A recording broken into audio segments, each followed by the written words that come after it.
Hey, this is Ken at Capital Advantage Tutoring, and it's my job to get you past the SIE exam and all the other FINRA exams. But I'm trying to do the whole entire SIE in one big video. It's going to be a couple small ones, and then I'll mush them together and make one big one. And I'll try to do this for all the tests. You're going to cover everything. You won't see everything I talk about on the exam, but it should cover a lot of it, and that should help you a little bit. Um, if you're bored and you need questions from me, obviously I do my membership stuff, but for the SIE, every Tuesday night at 8 p.m., I do a live Q&A for free for anyone who's a subscriber. 8 p.m. Eastern, we do an hour. It's a lot of fun. It's kind of a shit show. I celebrate people winning, and I answer questions too. And you get to see what absolute kind of idiot I am on a weekly basis. Okay, let's get into it. So we're going to start with the SEC, the Securities and Exchange Commission. God, I couldn't think of the fucking word. And I lisp, so you're going to have to deal with it. I talk funny. Okay, if you haven't seen my shit before, I am an idiot in general. Okay. The SEC is basically the big boss of the securities world. Think of them like a referee at a Knicks game. They're there to make sure everyone's playing fair, nobody's throwing cheap shots, and the fans, meaning the investors, don't get screwed over. Their mission is all about protecting the normal people, grandma and grandpa, from the shady Wall Street broker-dealers and issuers. They're going to make the markets run smooth as fuck. They're going to try to keep everything copacetic. So the SEC is a federal agency, meaning it's run by the government. They regulate all the stock exchange, broker-dealers, investment advisors, and basically anyone messing around in the securities arena. If you're raising money from the public or trading on a national exchange, the SEC has the power to say, hey, buddy, show us your papers, or we're slapping you with a fine, or it's putting you in jail. In a nutshell, they've got the jurisdiction over anyone issuing or trading securities in the U.S. They set the rules, they enforce the rules, and if you break the rules, they can drag you into court. That's it in a nutshell. The SEC is the watchdog to keep the markets honest. If you remember that for the test, you're golden. Okay, now we're going to talk about SROs, self-regulatory organizations. They might even say DEA, not the Drug Enforcement Agency, designated examining authorities. Think of the SRO as a community watch group, but for securities. They're not government agencies, but they still make and enforce rules for their members. The main idea keeps markets fair and honest without the government having to jump in for every little thing. In other words, the SROs keep the industry in check and protect investors by making sure everybody follows a standard set of rules. And if they don't, there's kind of hell to pay in the form of fines, sanctions, or getting booted. Now, the jurisdiction of other SROs, the CBOE, the Chicago Board Options Exchange, that's the name in option trading. They set the rules for the options market, monitor activity, and make sure nobody's rigging the system. FINRA, these are the folks overseeing brokerage firms and their employees. They've got the power to discipline brokers, impose fines, and keep the industry from turning into the Wild Wild West. You mess up under FINRA's watch, you feel it in your wallet, your license, or both. MSRB handles the rules for anyone dealing in muni bonds, bonds issued by states, cities, schools, districts. They write the rules, but they do not enforce them. Instead, the SEC and FINRA usually enforces the MSRB rule. All these SROs exist so the SEC doesn't have to babysit every little fucking thing you do. They keep things running smoothly, keep investors safe, and make sure there's a layer of oversight at every level. So when you're slinging muni bonds or jumping into options, these are the watchdogs making sure nobody's playing dirty. So let's say, who else is in this group? Who else is going to be a regulator? So let's get into this. These are regulators and agencies.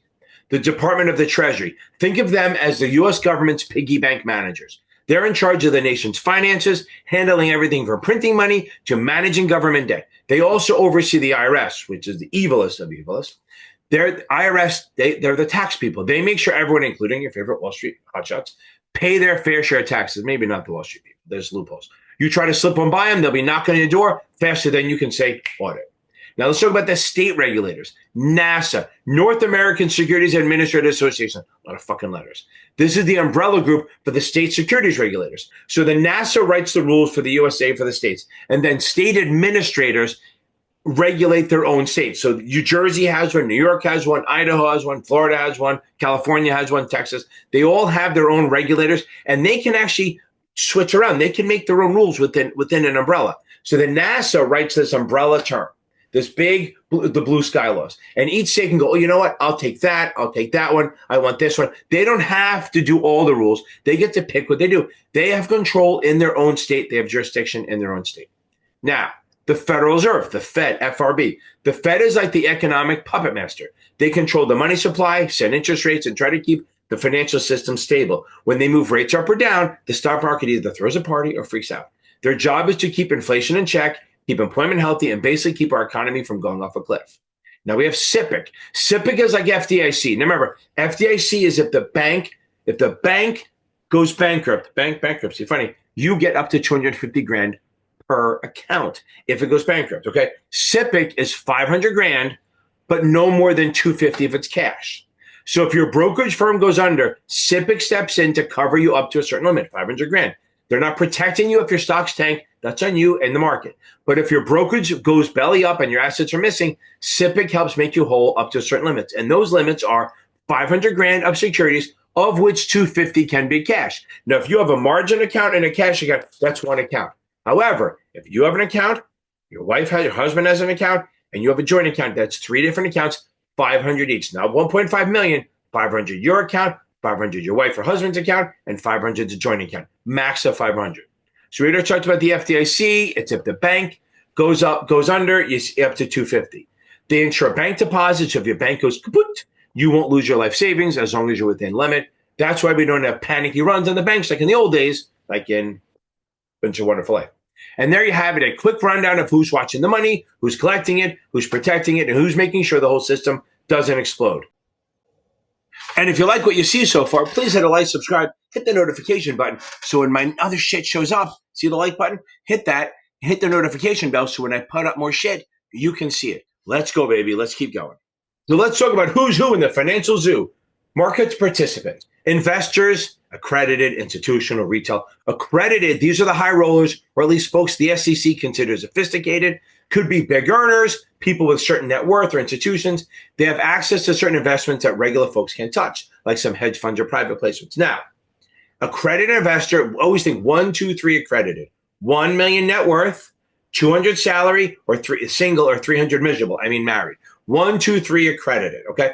Also, if you have the Series 7, the 65, or the 82, you are considered accredited, and you can buy on private placements and certain hedge funds. We'll get into that later. Then we have institutional. Picture like pension funds, insurance companies, mutual funds, banks, broker-dealers, big organizations investing on behalf of other people. They usually have more money and can throw their weight around in the market. Then we have retail. That's you and me. Well, not us anymore. We're in the thing. But me, your neighbor, grandma, grandpa, any individual investing their own money. Well, we're out here buying a few shares of Apple or trying our luck with GameStop, but it's still important. Then we have retail. That's like normal people. That's grandma, grandpa, your neighbor, everyone.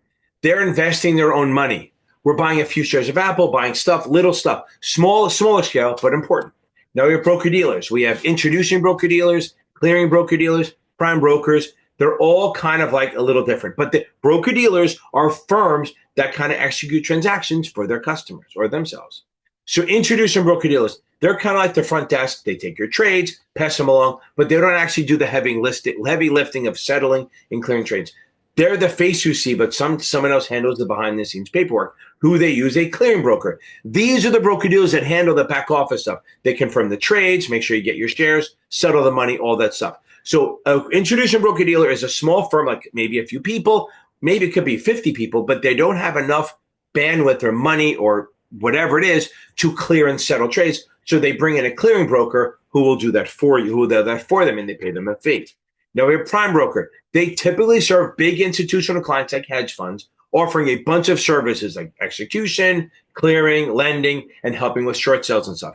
They're the big fancy all-in-one shops for sophisticated investors. They really are like the big shops like the JP Morgans, the Pershings. So if I'm a hedge fund and I have a bunch of broker dealers I want to deal with, I may not want to move money around all the time. So I put it all with the prime broker. And as I execute, like say my prime broker is JP Morgan, right?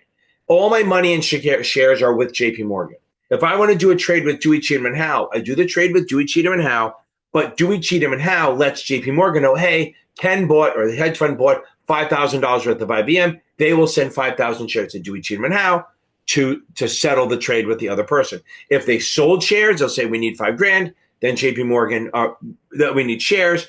JP Morgan will send the shares to Dewey, Cheatham, and Howe so they can settle. So the prime broker works for the big institutional clients, hedge funds and stuff, holding all their stuff and allowing them to execute through various places, but they're like a wheelhouse for that stuff. Okay.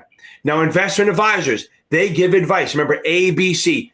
advice as business for compensation. Usually they take a fee, like a percentage of the assets, maybe a flat fee. They're bound by fiduciary duty, which means they got to act in the client's best interest, not their own, which seems like it should be normal. So again, investment advisors are firms that give advice or manage money for a fee, whether it's a performance-based fee or an annual assets under management fee or a flat fee, whatever it is. They are not broker-dealers. They cannot execute. So if an investment advisor gets an order, they have to give it to a broker-dealer to execute. Now, muni advisors, think of them as a go-to for states, cities, or school districts that want to issue bonds. They provide guidance on how to structure the deal, what interest rate to go for, when to hit the market, and so on. Issuers and underwriters. Now, issuers, they're companies or governments that need cash, decide to raise it by selling stock. So if I decided to bring my tutor company go public, I would sell shares or bonds of my company, and an underwriter would help me do it. So like Apple issuing shares, New York City issuing muni bonds, Cat's Tutoring issuing shares or bonds, those are issuers. Now, the underwriters, they are broker-dealers that help issuers bring those stocks or bonds to the market. They may buy the securities from the issuer and then sell them to the market. They may form a syndicate of other broker-dealers to make it, if it's a bigger deal, so they can help each other out, and they make sure launch goes smoothly. So think about it. If I'm going to issue my shares, say I'm going to do like a $20 billion deal, and you're at JP Morgan or Morgan Stanley, you could probably do it on your own, but there's a lot of risk. So what you'll do is you'll either buy my shares from me at like $18, create a syndicate of other broker-dealers like Goldman and Schwab and Jefferies and all that, and they will help you sell the shares at $20 and you make $2. Okay. So underwriters, sometimes they'll buy the shares from me and then sell them. Other times they will just take my shares and sell them to the market in what they call a best efforts offering, where they're going to do the best they can, and any shares or bonds that are unsold, they give back to me. So underwriters help issuers sell their shares. Now, traders, anyone actively buying and selling securities, could be for their own account, as a proprietary account, or for clients, agency trading or market making. Market makers, these guys are going to be broker dealers all the time, commit to quoting both buy and sell prices in a particular stock, ensuring there's liquidity in the market. So market makers have rules. They're going to trade their own money. They're going to use their own money to trade. They have to be there from 9:30 to 4, standing ready to buy and sell at a price. So they actually have to have quotes from 9:30 a.m. to 4 p.m. all day in the various stocks they make markets. Okay. They're there to create liquidity in the market. So market makers buy and sell securities all day long using their own inventory or their own money, and they charge markups and markdown. Custodians, they hold on to the securities or money for safekeeping. Think of them like a security guard for the investments, like banks and stuff like that. Trustees, responsible for handling assets in a trust according to whatever the trust docs say. They have a fiduciary duty to act in the best interest of the beneficiaries. So remember, a trustee is usually in charge of a trust. Like if you set up a trust, you put money in it for your kids, you hire a trustee, and you name your kids as the beneficiary. The trustee manages that trust for the beneficiaries according to the rules of the trust. They must always put the beneficiary's needs or the trust needs ahead of their own. So if they have to do something for the trust or the beneficiaries that will cost them money, they kind of have to do it. Now, they can pay themselves a little salary. Transfer agents. These keep track of who owns what in a corporation. They issue and cancel stock certificates, handle name change, and make sure dividends get to the right person. They're basically the record keepers for a company shareholder. Now, the DTCC and OCC. The DTCC, Depository Trust and Clearing Corporation, they handle the custody of securities electronically and make sure trades get settled. They're the ones who settle it. It's like the big clearinghouse that sits in the background ensuring everything matches up. So basically, all stocks are going to be DTC eligible, which means I always think of them as like a big warehouse, and every broker-dealer has a slot. And as you do a trade, the DTC has a big arm, reaches in, grabs the securities or the cash from one, and puts it in the other, and then it settles. That's the way I think of it as. I mean, it's not that clear, but it's this way I think of what its clearing corporation is. Now, the OCC, it's a similar idea, but it's on the options. They act as a middleman for the option trades, guarantee the obligations of the option contracts so that you're not worrying about the other guy bailing on the trade, that you're rid of what they call contraparty risk. Now, so if I buy a call from you, they're not guaranteeing profit, they're guaranteeing execution. So if I buy a call from you, I bought the call from you, I gave you money, you sold the call to me. If I then exercise it, if you have to sell me stock at a price, we'll get to later when we cover options, if you watch my videos on it. But you're obligated to sell stock to me when I exercise it. So if you just disappear, the OCC will make sure that I get to buy my stock, and then they will track your ass down. That OCC, that's what they mean by guarantee performance. They don't mean guarantee a profit or loss. They guarantee that if you exercise, the contract will be filled. Okay, now we're going to talk about the different markets. So we have the primary market, which is regulated by the Act of 33, which we'll get to. This is where new issues of securities get born. So every time an issuer sells shares, whether they're brand new, first time, or second, or third, or fourth, but the issuer gets the money, this is the primary market. Okay, so this is where companies or governments come to raise cash by selling shares or bonds to the public. They'll link up with an underwriter who helps them set a price, line up buyers, and essentially get the money rolling in. Once these shiny new shares or bonds are sold the first time, they're out in the wild. Welcome to the secondary market. The secondary market is where previously issued securities get traded among investors. Think about like a used car lot for stocks and bonds, except for hopefully it's a lot more regulated and less shady than some random car dealer. Within the secondary market, you have 4 markets, okay? So you have electronic, where trades happen on a computerized system like NASDAQ, and everything's zipping around at the speed of light.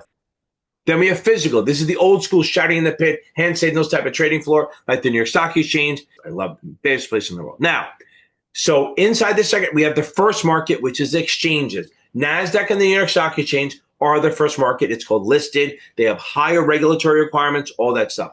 Then we have over the counter. This is a network of broker-dealers trading directly with each other, not on a formal exchange. Think smaller or more thinly traded stocks. These are securities that are not big enough to trade on the exchanges. They don't have enough money, not enough market cap, whatever it is. They're not big enough to trade on the exchange, so it's a little more wild. This is like the pink sheets and OTCQX and OTCQB. They're not listed on the exchange, so it's a lot more risky. And remember, penny stocks are stocks under 5 and trade over the counter. So if it trades on an exchange, it's not a penny stock.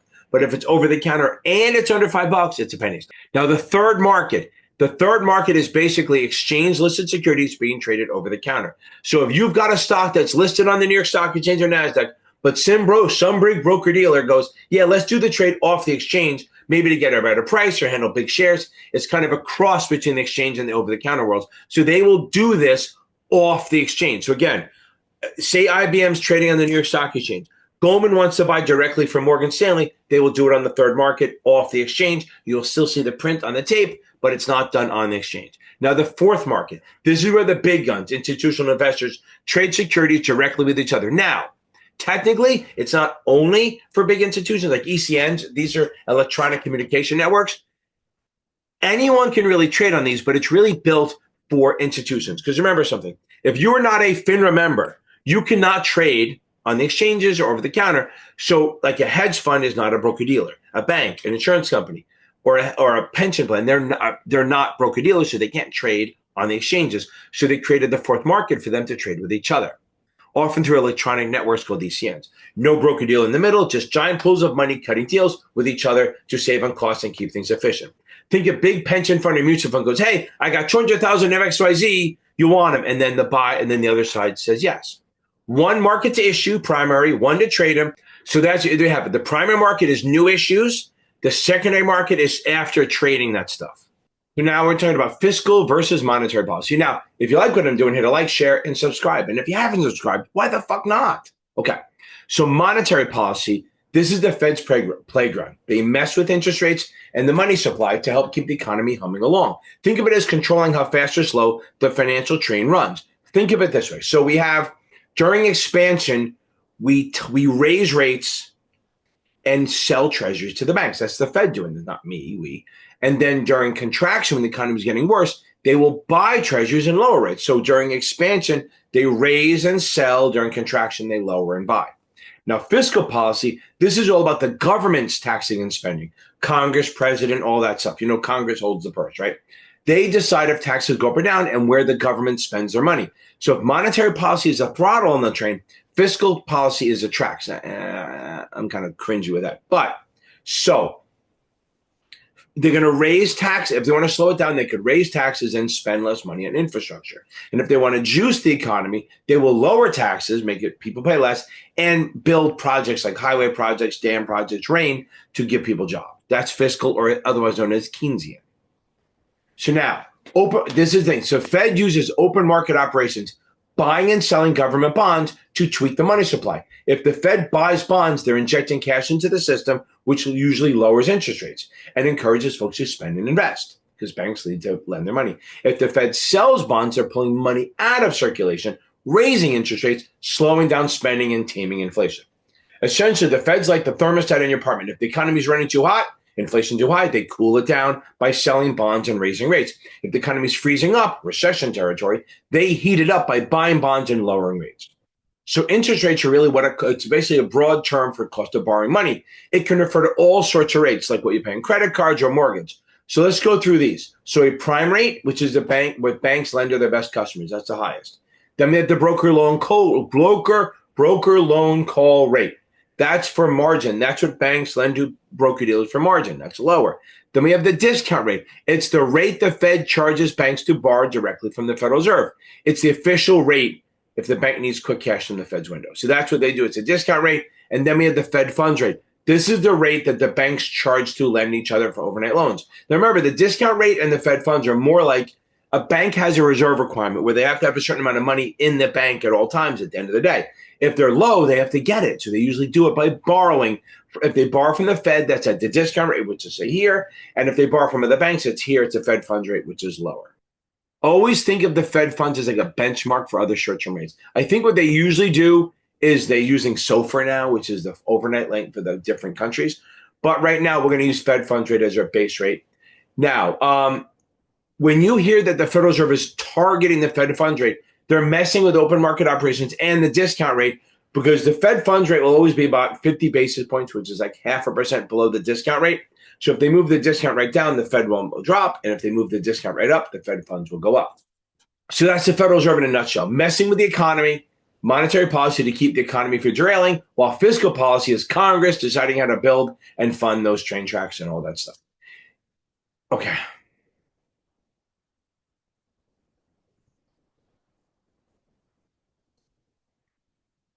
Now let's talk about business and economic factors. Purpose of financial statements. Balance sheet. This is like a snapshot of a company's finances at any given point in time. It shows what they own assets and what they owe liabilities and what's left for owners, shareholders' equity. Think of it like checking your bank app to see if you're in the green or the red. Income statement. This one shows money in and out over a period. It details revenue, expenses, final net income, profit or loss. If you ever tracked your own monthly expenses versus salary, that's basically what the company's doing, but with a hell of a lot more zeros. The business cycle. So we have contraction, start bad, right? When the economy starts slowing down, businesses cut back, unemployment creeps up. It's like that gloomy stretch in the subway right after rush hour. Things thin out and everyone's kind of on edge.